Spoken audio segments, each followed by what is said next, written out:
नमस्कार विद्यार्थी मित्रों। तृतीय इकाई परीक्षा समाप्त होने के बाद पठन पाठन हम लोग फिर से शुरू कर रहे हैं। हमने आपको इसके पहले त्रिभुज की सर्वांग समता के बारे में थोड़ा सा बताया था। आज मैं त्रिभुज की सर्वांग समता प्रसंग्रह 13.1 के प्रश्नों को हल करके आपको बताऊंगा। प्रश्न संग्रह 13.1 को हल करने से पहले मैंने सर्वांग समता की कुछ कसौटियां बताई। पहला मैंने बताया था भू को भू कसौटी। भू मतलब भुजा, को मतलब कोण और भुजा। मैंने उसमें बताया था कि यदि किसी त्रिभुज की दो भुजाएं तथा उसमें समाविष्ट कोण दूसरे त्रिभुज की दो संगत भुजाओं तथा उसमें उसके द्वारा समाविष्ट कोण की कोण जो है कोण से सर्वांगसम, तो वे त्रिभुज सर्वांगसम होते हैं। एक बार फिर से जानिए, यदि किसी त्रिभुज की दो भुजाएं तथा उसमें समाविष्ट एक कोण दूसरे त्रिभुज की दो संगत भुजाओं तथा उसके द्वारा समाविष्ट कोण से सर्वांगसम हो, तो त्रिभुज सर्वांगसम होते हैं दोनों त्रिभुज। एक मैंने पहला बताया था। दूसरा था भू भू भू कसौटी। यदि किसी त्रिभुज की जो है तीनों भुजाएं दूसरे त्रिभुज की तीन संगत भुजाओं के सर्वांगसम हो, तो वे दोनों त्रिभुज परस्पर सर्वांगसम होते हैं। उसके बाद मैंने बताया था को भू को कसौटी, को भू कसौटी और कर्ण भुजा कसौटी। कर्ण भुजा कसौटी जो है वह समकोण त्रिभुज में लगता है। तो आज मैं आपको 13.1 का सवाल बता रहा हूँ। नीचे दी गई आकृतियों के त्रिभुज की प्रत्येक जोड़ी में समान चिन्हों द्वारा दर्शाए गए घटक सर्वांगसम है। प्रत्येक जोड़ी के त्रिभुज की किस कसौटी तथा शीर्ष बिंदुओं की एक संगत द्वारा सर्वांगसम है, लिखिए। तो इसमें आकृति दी गई, इसका बहुत छोटा सा जो है उत्तर होगा। पहली आकृति देखिए, W X Z Y। इसमें दो त्रिभुज बन रहे हैं। एक त्रिभुज बन रहा है X W और Z और दूसरा त्रिभुज बन रहा है Y W और Z। इन दोनों त्रिभुज में इस तरह से दर्शाया गया। इसका मतलब ये दो चिन्ह और ये दो चिन्ह हैं, तो इसका मतलब ये होता है कि WY जो है वह WX के सर्वांगसम मतलब उसके बराबर है। यहाँ पर देखिए कोण में यहाँ 0 0 किया गया है। कभी कभी ऐसे ऐसे, जैसे ये कोण है, कभी कभी ऐसे ऐसे गुणे की तरह किया जाता है, कभी कभी 0 0 किया गया। इसका मतलब होता है कि ये दोनों कोण बराबर हैं। X W Z यह बराबर है Y W Z। एक कोण भी है और यहाँ कोण दिया गया है, तो हम जो है इसको कैसे देखेंगे। और तीसरा, यह WZ जो है वह दोनों त्रिभुज में सामान्य भुजा है। इसको हम कहेंगे भू को भुजा, कोण और भुजा। भुजा, कोण और भुजा की कसौटी से जो है यह त्रिभुज सर्वांगसम है। अब इसकी एक संगति हमको लिखना है, तो देखिए हम कैसे इसको लिखते हैं।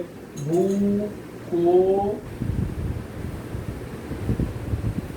कसौटी एक संगत X W Z Y W Z। इसमें X की एक संगति का चिन्ह होता है। X की एक संगति है Y। W की एक संगति होगी यहाँ पर W। इसका पहला अक्षर, इसका पहला अक्षर, इसका दूसरा अक्षर, इसका दूसरा, और Z की एक संगति होगी Z ही।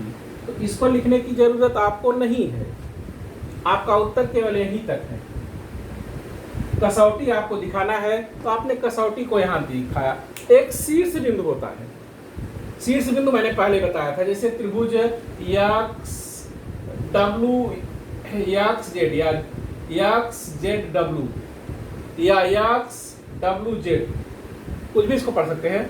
तो यहाँ एक्स डब्ल्यू जेड में यह डब्ल्यू यहाँ ये शीर्ष बिंदु है, यह एक्स शीर्ष बिंदु है और जेड शीर्ष बिंदु। अगर दूसरा त्रिभुज हम ले वाई डब्ल्यू जेड तो यह वाई शीर्ष बिंदु है, डब्ल्यू शीर्ष बिंदु है और जेड शीर्ष बिंदु है। तो पहले सवाल का उत्तर केवल इतना ही लिखना है, भू को भू कसौटी से। दूसरा देखिए, दूसरे में आपको दो त्रिभुज दिखाई दे रहे हैं। पहला है के जे एल और दूसरा है यल जे के जे आई और दूसरा है यल जे आई। इसमें ये के आई जो भुजा है वह यल आई के बराबर दिख रही है सर्वांग, क्योंकि यहाँ दो चिन्ह यहाँ दो चिन्ह। अगर मैं ऐसे करके ऐसे, अगर हम इस पर एक और इस पर एक करें तो इसका मतलब एक चिन्ह लगाएं तो ये बराबर है। अगर मैंने इस पर दो कर दिया और इस पर भी दो कर दिया तो भी बराबर है। कभी कभी लोग इस पर तीन ऐसे दिखाते हैं, तो जहां ये चिन्ह दिखाई दे और समान चिन्ह हो, जैसे दो का इस पर तीन लाइन हो तो इस पर भी तीन होना चाहिए। अगर इस पर दो है तो ये समान नहीं रहेंगे, बराबर एक लाइन रहेगा, इस पर एक इस पर रहेगा तो समान है, दो रहेगा इस पर दो इस पर तो समान है, तीन मतलब ये समान लाइन अगर दोनों तरफ है तो ये दोनों भुजाएं समान होती हैं। ए बी सी, तो हम कहेंगे ए बी बराबर है ए सी। अगर यहाँ दो चिन्ह लगा है तो हम कहेंगे, इसमें भी दो लगा है तो कहेंगे वही बात बोलेंगे, ए बी बराबर ए सी सर्वांग। तो इसमें देखिए, इसमें समकोण त्रिभुज है और मैंने बताया था समकोण त्रिभुज में कर्ण का लिखना, ये कोण जो है ये समकोण दिखा रहा है। पहले त्रिभुज में यह समकोण है और दूसरे में यह, जैसे मान लीजिए यह कोई जो है यह कोण ये दिखा दिया तो ये 90 अंश हो गया, ऐसा दिखाया तो यहाँ देखिए यहाँ दिखा रहा है और यहाँ दिखा रहा है। तो इसमें दोनों त्रिभुज में ये समकोण, दोनों त्रिभुज जो है समकोण त्रिभुज बन गए हैं। तो जब समकोण त्रिभुज होगा तो 90 अंश के सामने की भुजा, देखिए 90 अंश के सामने की भुजा कर्ण कहलाती है। के आई जो है इस पहले त्रिभुज का कर्ण कहलाएगा और दूसरे त्रिभुज का अगर कर्ण देखेंगे तो जो है यहाँ यल आई होगा। तो हम इसको आपको समझने के लिए यहाँ किए थे, लिखना नहीं है। तो यहाँ पर हम कहेंगे कि कर्ण भुजा कसौटी। अब भुजा क्या है, देखिए दोनों में समान और ये 90 अंश का कोण है, तो कर्ण भुजा कसौटी के द्वारा के जे आई एकाएकी संगत होगा यल जे आई।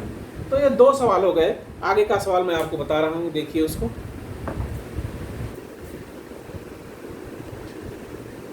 आइए देखिए तीसरा सवाल, एक त्रिभुज है एच ई जी और दूसरा त्रिभुज है एफ जी ई। ये दोनों त्रिभुज में देखिए ए जी एच, यह जो है ई एफ के बराबर है, देखिए दो यहाँ है, और एच ई जो है वह एफ जी के बराबर है।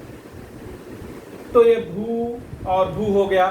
अब एक और भू है, वो कहाँ से, एक दो भुजा तो हो गई, तीसरी जो भुजा है ये देखिए, इसको मैंने इस तरह यस बना दिया, किताब में नहीं आता मैंने बना, इसका मतलब है सामान्य भुजा, ये दोनों में है।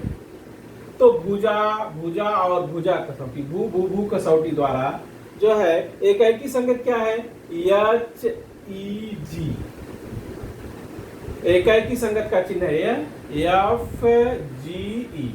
उसी तरह से इस दोनों त्रिभुज में भी आप देखेंगे, मैंने इसका उत्तर दिया है। को भू को कसौटी, को मतलब यहाँ कोण है, भू मतलब भुजा और ये कोण, देखिए यह कोण गोला गोला ये बराबर है और यह कोण इस तरह से है, यहाँ पी के बराबर है, और यह जो है भुजाएं देखिए दोनों बराबर हैं। तो को भू को कसौटी के द्वारा यस एम ए, यह जो है एकाएकी संगति है ओ पी टी। उसी तरह से ये भी है, लेकिन इसमें कर्ण भुजा कसौटी नहीं लगेगी, ये 90 अंश का कोण नहीं है। ये कम या अधिक का इसमें दिखा रहा है, यहाँ बता नहीं रहा है 90 अंश है। तो देखिए इसमें 2 कसौटी लगी है, को भू को, कसौटी एक ही है लेकिन उसको पढ़ने का तरीका 2 तरह से। को भू को मतलब कोण, भुजा और कोण, या को भू, को भू को इस तरह भी पढ़ सकते हैं। कसौटी के द्वारा यम टी एन, यह जो है की संगत है यस टी एन। तो इस तरह से इस 13.1 के जो है सभी सवालों को मैंने बताया, इसका पुनराभ्यास कीजिए और इसके पहले के जो हैं दिए गए हैं कसौटियाँ त्रिभुज की सर्वांग समता को, उनको खूब याद करिए। और अभी यहाँ केवल आपको यह देख करके करना था, अगले चैप्टर में मैं आपको लिख करके उसको बताऊंगा। अगले चैप्टर में अगले प्रश्न संग्रह में इसको लिख करके बताऊंगा, अगले पीरियड में। थैंक यू, धन्यवाद।